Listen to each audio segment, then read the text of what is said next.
Hey guys, Lee with LG Speed and Custom here. In this video, we are going to try and resurrect English Andrew's 1950 Chevy.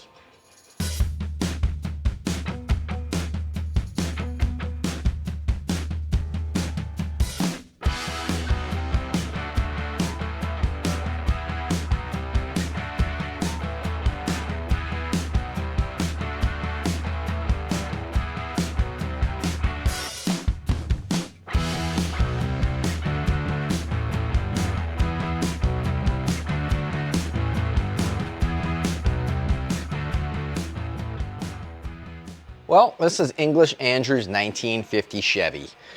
English Andrew is a motorcycle mechanic in the neighborhood, and this truck has been sitting in his driveway for as long as I can remember. Occasionally it moves, but it hasn't moved in a long time.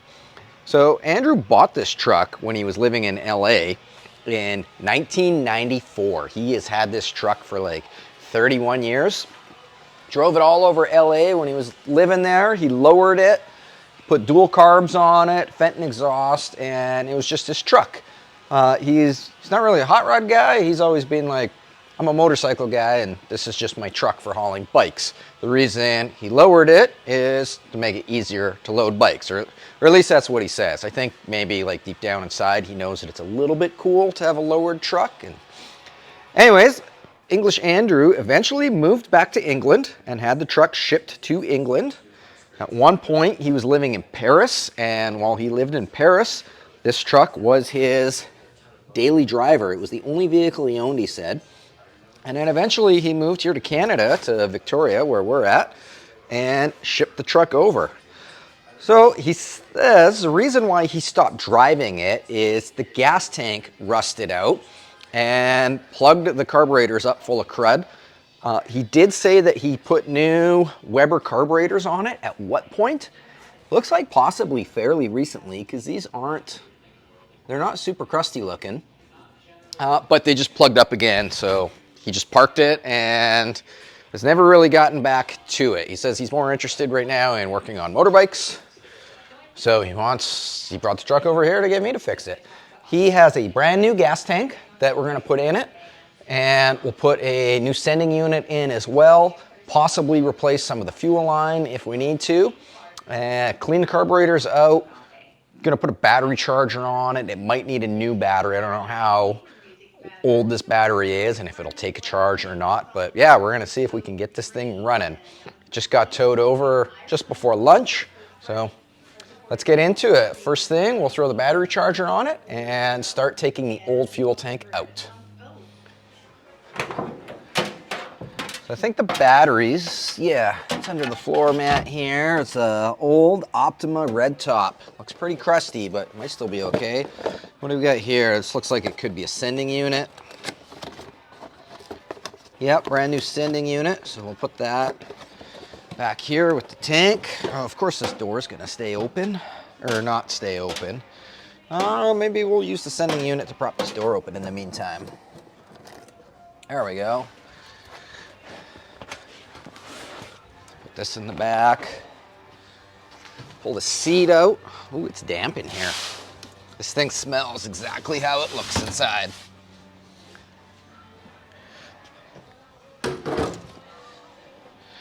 All right, gas tank is back here. I think there's a lot of gas in here. There's always lots of gas. Every time a vehicle comes in for gas repair or gas related repairs, you gotta take the tank out. They always have a full tank. Battery charger matches the truck.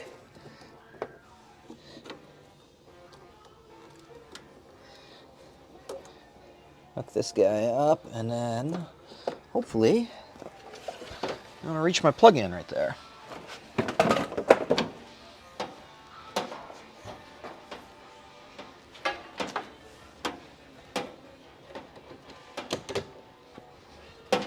All right, battery charger's on. Why is there a fly swatter in here? I guess for killing flies. All right, these hoses look like they are off the Titanic. So grab some tools and start pulling stuff apart. I wonder, these gas tank straps, how do you get to them? Probably from the underside, kind of looks like. Or does the seat have to come out? Oh yeah, I think if we take this seat frame apart, we can probably get to it. We'll figure it out.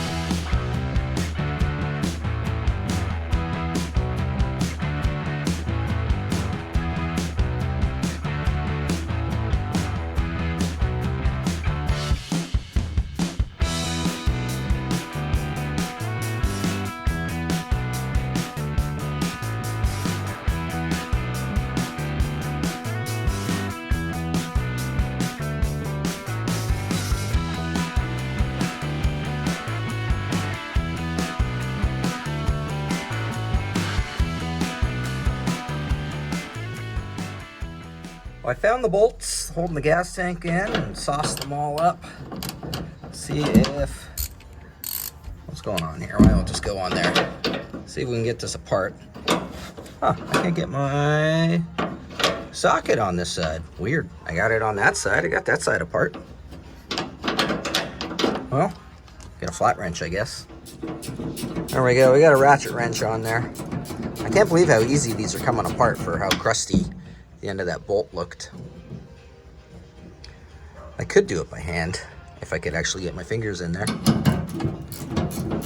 So I got the truck jacked up in the air now. Before I get too carried away taking the tank out, I think I should probably drain it. So it looks like we got a shut-off tap, which is kind of cool. I'm gonna try to take this plug out and see if it'll drain, and then we should probably just unthread this whole apparatus, because that's not gonna go through the hole in the floor, is it? I got all my jugs ready, because I don't know how much gas is in here. There's a shut-off valve on there, but it doesn't work, because it's turned off right now, and as you can see, we still have gas just gushing out. So when this bin's full, I'm gonna slide that one under, and hopefully there's not a lot of gas in there. We finished draining. It wasn't too bad, actually. It filled that one big black one up, and then it filled this up to here. So not sure what I'm gonna do with this gas, but I don't know. I'll find a spot for it. I'm gonna take this out now. Ooh, it doesn't feel awesome. Let's go back and forth a bit, see if it'll loosen up.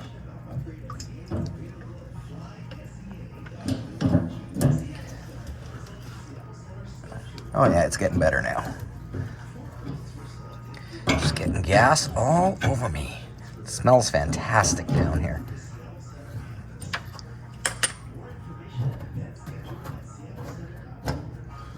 Boom. Okay, I think our tank is good to come out now. Another thing I did while it was draining is I took the filler neck out. So that's done. Oh, we still got to undo the gas sending unit, and then I think our tank's good to come out. Our sending unit is undone. I think we're free now. Ooh, hey, those will tuck under there. Cool. Easy peasy. Wow, there's a lot of stuff back there. Should probably clean that out while we're in there.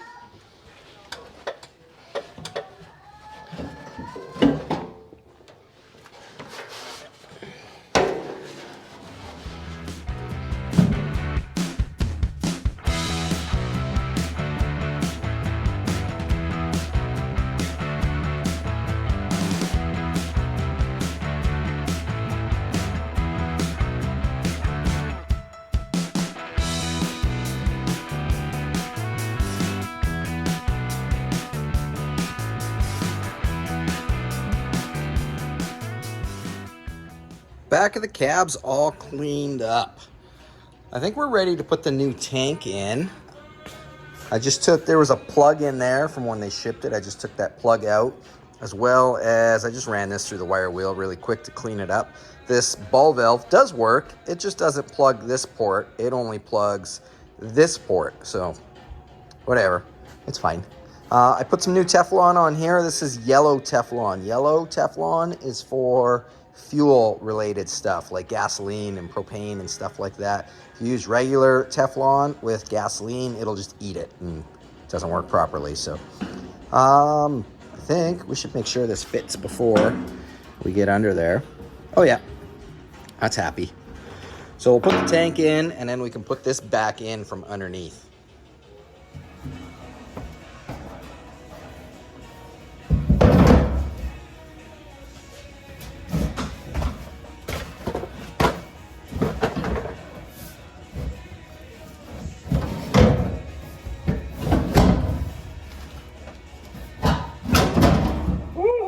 I just ripped all the skin off my finger.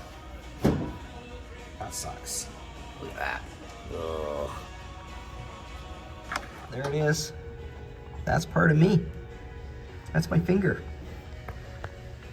Look, there it comes. Gross. All right, I taped my finger all back together. It's good to go again. And I got this guy all put back together. So we're done underneath. The tank's all bolted back in. I was about to put the sending unit in, and I just checked the part number on the sending unit, and it is supposedly the correct one for this truck. But I've noticed it has a fuel pickup on it with like a little sock on the bottom, which is how they normally are. But as you saw when we just put this one together, it had, you know, that little four-way fitting coming out of the bottom. So I just checked the old tank that's sitting outside here, and it does not have a pickup tube on it. So I don't know, maybe we'll just put a plug in this and then just put it together the way it was. I think before I put this in, I'm gonna hook it up to the gauge and cycle it to make sure it works properly, because I don't know, I've had really bad luck with aftermarket sending units just not working properly at all. I've got our sending unit hooked back up. I've just got a big jumper cable going over there for ground. Let's turn the key on. And our gauge is on empty. Well, this is at the bottom, so that's where that's good. That's what it's supposed to do. Let's see if I can balance this here. Now let's cycle it to the top. And our gauge is going to the top. Let's go back down to empty. Cool. This gauge or sending unit and gauge are happy. They work good together. So we can go ahead and put it together properly now. I just went to green line hose and I got a plug to go in there. So before anyone gets in the comments telling me how this is a better system, I know it is. Because this way, like this little sock down here doesn't quite sit on the very bottom of the tank, and it's also got a little screen on there. So it will, if there's any sediment in the bottom of the tank, this is going to prevent that from getting sucked up into the carburetors.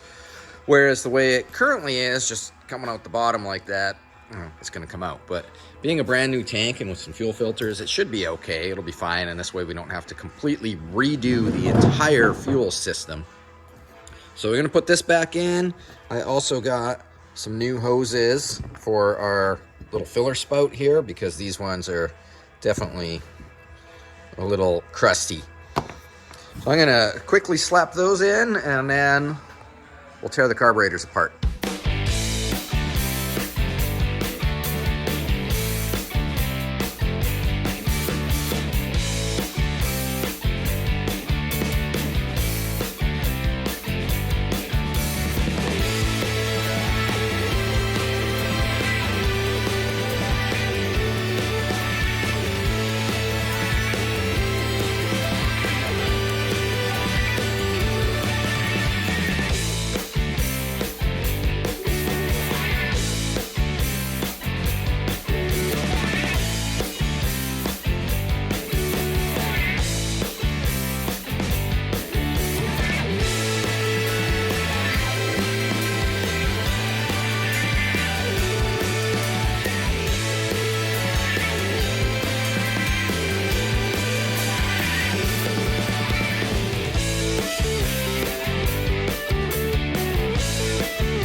all done inside the cab. Before I put the seat and stuff back in, I want to deal with the carburetors and the fuel filters and stuff in case there's like any issues and we don't have to throw the seat back out again. Underneath here, we've got a fuel filter going into an electric fuel pump that then comes out to 2 more fuel filters. So Andrew is definitely doing his best to try to keep the crud out of these carburetors, but unfortunately, fuel filters just wouldn't cut it. Even 3 of them. He should have done 5 like Vice Grip Garage. So let's take these fuel filters out. We're gonna have to run to the parts store and get a new fuel filter, and I gotta get gas for this thing anyways, so maybe we should go do that first. Okay, our fuel filter is changed out. Got a brand new clear one in there. I went with the clear one so we could see what we were doing, and I took the other ones out. They were pretty gross. It was not awesome looking in there. So now that that's done, let's dig into these carburetors. So full disclosure, I am not a carburetor guru. I can fake it and kind of make them run, but as far as like actually tuning stuff, that's definitely not my specialty. Oh, hey, look at that. That's why that won't wiggle off. It's bolted down. So these are Weber carburetors, which I know even less about. And I told Steve, or not Steve, Andrew, that I don't know anything about carburetors. And he's like, you'll figure it out. So I think we're just going to take them apart and clean them. I got some carb clean and we'll see what happens. I'm just going to do one at a time.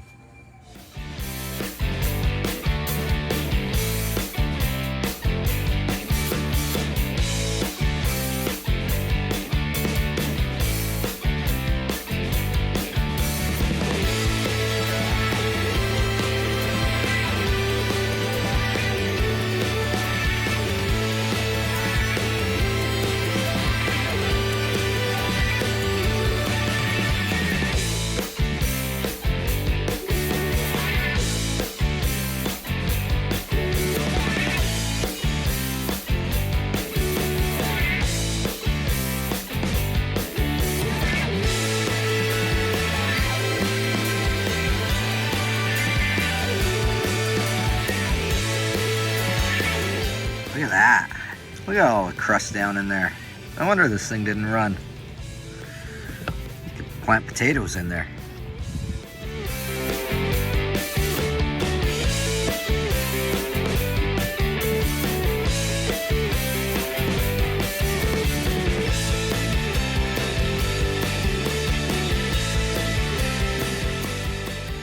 I just took everything out. I took all the jets out, anything that would unbolt, squirted some carb cleaner through it, and then I just finished putting it all back together. And here's everything that was in that carburetor.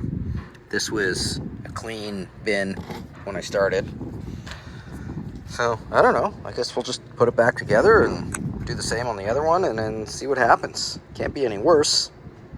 Okay, well that carburetor is all cleaned out, put back together and put back on.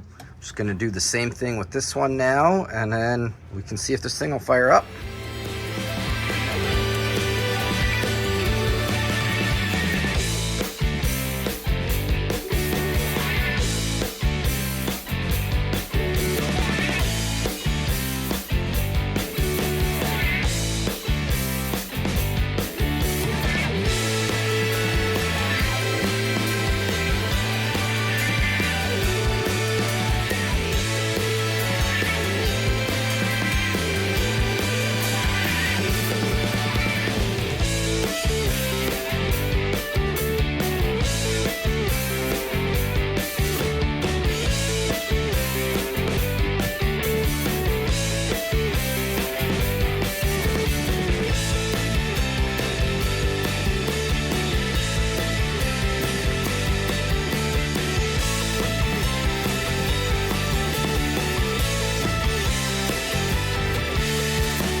All right, everything's all put back together. I just put 2 gallons of gas in it. Let's turn the key on. You can hear the fuel pump whirring. See if it filled. We got fuel in the fuel filter. I can hear things gurgling over here, but nothing's running on the ground, so that's good.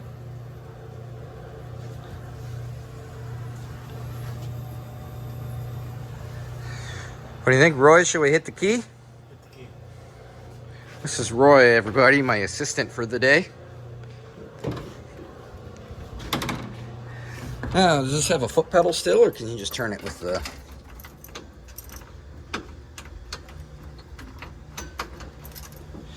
Probably got to use the push button down here.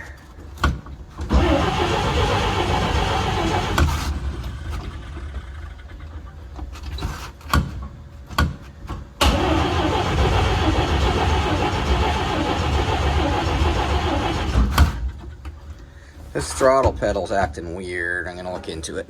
Okay, I don't know why the throttle linkage doesn't appear to have a return spring on it for some reason.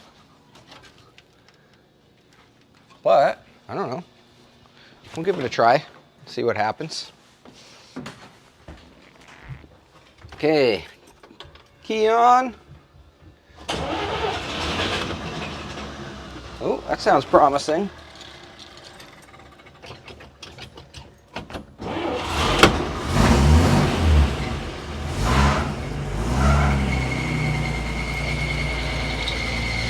Cool, it's running. Is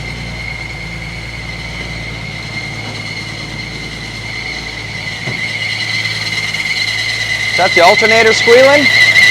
Yeah. It's running great, other than the alternator squeal.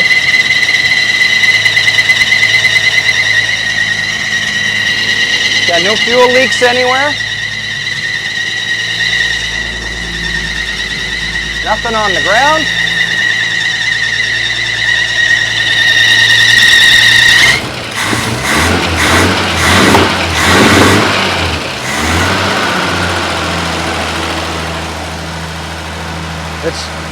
Yeah, I'm happy with it, other than there's no return spring on the throttle.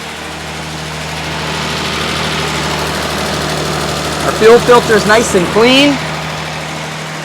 All right, well.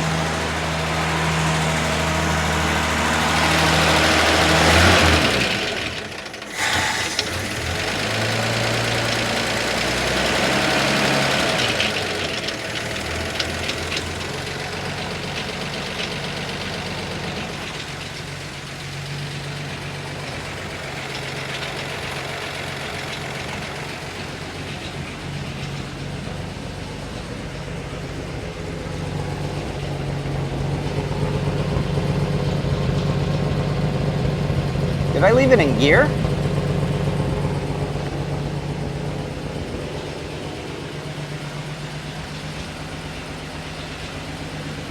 Well, I'm not quite sure what to do about the throttle linkage, if he wants me to like dig into that at all, or originally he just wanted me to get it running. And then, I mean, he's been driving this truck since 1994. Maybe he just pulls it back with his foot every time. I don't know. That's a little sketchy, but it runs cool. Let's shut it off and start it up again.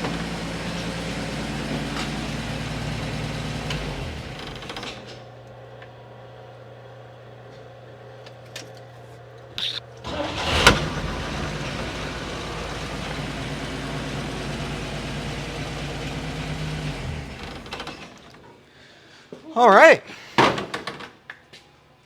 Well, I guess we can put the seat in, put it back on the ground. See if it tries. Whoo! It's burning some stuff off. I don't know how long it's been sitting, but there's like cobwebs and everything. He did say he pressure washed the engine before he brought it over here. So who knows what it looked like before then. Going down. All right, Roy and I got the seat back in, and we got a return spring figured out. There was a return spring on there. It just became disconnected way down in there. So yeah, it seems to be running okay. I think we're going to attempt to drive it to the gas station, and we'll put some gas in it.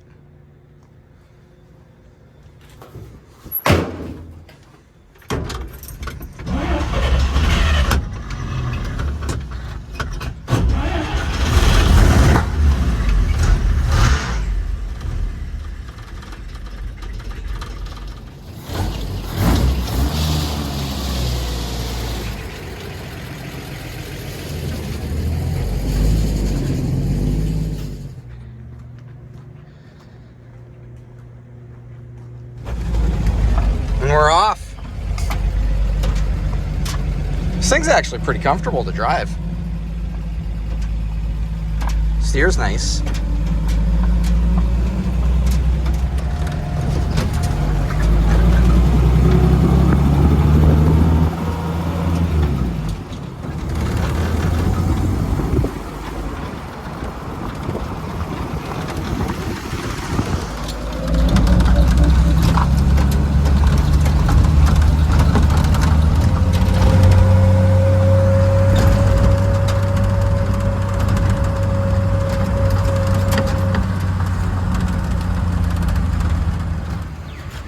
All right, we've made it to the gas station. It's running pretty good, other than the idle's got to get turned up a little bit, but other than that, it seems to be running really good. Fuel gauge is reading half a tank, which makes sense. I put 50 bucks in it.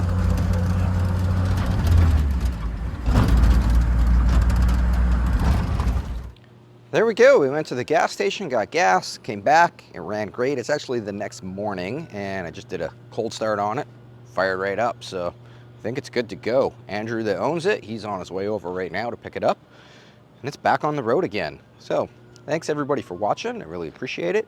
Make sure to subscribe if you haven't already. Drop a comment on this, and we'll see you guys on the next video. Thanks for watching.